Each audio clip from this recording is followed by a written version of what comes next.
Alright, let's talk about a real workhorse of American agriculture. I'm talking about the soybean. This humble plant is a cornerstone of our farming industry, especially in places like Minnesota and Indiana, where vast fields stretch as far as the eye can see. These states are part of America's soybean heartland, a region that plays a crucial role in our agricultural output. They grow a staggering amount of these little guys. We're talking big fields, and even bigger harvests. The scale is truly impressive. It's an operation that feeds millions and fuels economies both local and global. So, why Minnesota and Indiana? What makes them soybean hotspots? Let's dive into the reasons. Well, it's a mix of things, from the soil to the climate. They've got the right kind of dirt. Rich, nutrient-packed soil that's perfect for growing soybeans. Good fertile soil that soybeans love. It's like a match made in agricultural heaven. The climate plays a big part too. Warm, growing seasons. Enough rain usually, it all adds up. Plus there's a deep tradition of farming here. A legacy that goes back generations. Generations of folks have worked this land. They know their stuff. Their expertise is unmatched. It's more than a job for them. It's a passion, a commitment to the land. It's a way of life, passed down through families. A tradition that continues to thrive. What's the big deal about soybeans anyway? Well, they're incredibly versatile. They're in more products than you might think. You find them in all sorts of things, from food to household items. Animal feed is a big one. Livestock thrive on it, but they're also in food for us humans. Think tofu, soy milk, and more. And it doesn't stop there. Soybeans are a key ingredient in many industrial products. Soybeans are used in industrial products too. From biofuels to biodegradable plastics, their impact is far-reaching. Timing is everything in farming. For soybeans in the Midwest, planting season kicks off in late April, or maybe early May. It all depends on the weather and the soil conditions. Farmers are glued to the forecasts, watching for that perfect window, when the ground is warm enough and dry enough. Then it's all systems go. Forget about scattering seeds by hand. This is modern agriculture. We're talking about some serious machinery, advanced seeding machines, often guided by GPS. They plant with pinpoint accuracy, row after row, mile after mile. It's a ballet of technology and horsepower, ensuring every seed gets the best possible start in life. Let's talk numbers for a second. These machines plant about 130,000 seeds per acre, each one carefully placed, at just the right depth, and the right spacing. It's all calculated, to maximize the yield. Efficiency is the name of the game. Here's something interesting about soybeans. They're pretty tough customers. They don't demand a ton of fuss. Compared to some other crops out there, they're relatively low maintenance. Now that doesn't mean farmers just plant them and forget them, but it does make things a bit more manageable, especially when you're farming hundreds or thousands of acres. Every little bit helps. There's a magic number in the soybean world, roughly 85 days. That's the typical time it takes. From putting that tiny seed in the ground, to having a field full of mature, ready-to-harvest beans. 85 days. It's a pretty quick turnaround. In the grand scheme of agriculture anyway. Some crops take much longer. This speedy cycle is a big advantage for planning and for profits. So what do these soybeans need to thrive during their 85-day dash? Well, the basics mostly. Plenty of sunshine and adequate rainfall. The right soil conditions help too, but soybeans are pretty resourceful. Every farmer wages war. It's a constant battle against pests and diseases, little critters that want to munch on the crop, fungi and blights that can cause big trouble. These things can devastate a field, wipe out months of hard work, and a whole lot of potential income. So, protecting the crop is a top priority. For a long time, the main weapons were chemicals. Pesticides, fungicides, stuff that killed the bad guys. But sometimes, that heavy-handed approach had unintended consequences for the environment, for beneficial insects, maybe even for us. So farmers and scientists, they started looking for better ways, smarter, more targeted solutions to keep the soybeans healthy, without nuking everything in sight. And that brings us to something pretty cool. Probiotics, using beneficial microorganisms, good bacteria and fungi, to help protect the plants. Alright, so the seeds are in the ground, the young soybean plants are starting to poke through, they're a few weeks old now, usually around 3 weeks after planting. This is a critical time.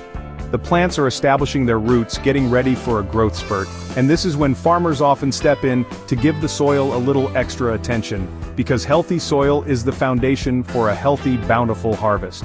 One thing they might do is soil aeration. Sounds fancy, but what is it? Basically, it means loosening up the soil, breaking up any compacted layers. This allows air to get down to the roots and water to penetrate more easily. It also gives the roots more room to spread out, to explore and find nutrients. Think of it like fluffing a pillow for the plant's feet. After aeration, or sometimes in conjunction with it, comes the feeding part. Organic fertilizer is often the choice, especially for farmers focused on sustainability. This isn't about just dumping chemicals, it's about feeding the soil. Okay, let's fast forward. About 2 months have passed since planting, maybe a little more, depending on the variety and the weather. That 85-day dash is nearing its end. The fields look completely different now. What was once a sea of green has turned to shades of gold and brown. The soybean leaves have yellowed and dropped, the pods are dry, the beans inside are hard, they're ready. It's harvest time. And when it's time to harvest soybeans, the big guns roll out. I'm talking about combine harvesters. These machines are absolute monsters, giants of the field. They get their name because they combine several jobs. They cut the soybean stalks, they thresh the beans from the pods, and they separate the beans from the chaff, all in one continuous operation while moving across the field. It's efficiency personified. Picture this scene: a whole fleet of these combines, working in unison across a massive field. Now let's get down to brass tacks, the numbers. Because when you talk about American soybean farming, the scale is just immense. It's not just about the vast fields, but the sheer volume of production. And the numbers really tell that story. They paint a picture of dedication and hard work. Let's look at 2021, for example, a year that truly showcased the might of American agriculture. U.S. farmers worked their tails off and they produced an incredible volume of soybeans. It was a monumental effort. We're not talking about a few bags here. This is large-scale farming at its finest. We're talking billions of bushels, a staggering amount that's hard to even visualize. A veritable mountain range of beans. It's almost like looking at a natural wonder. How much exactly?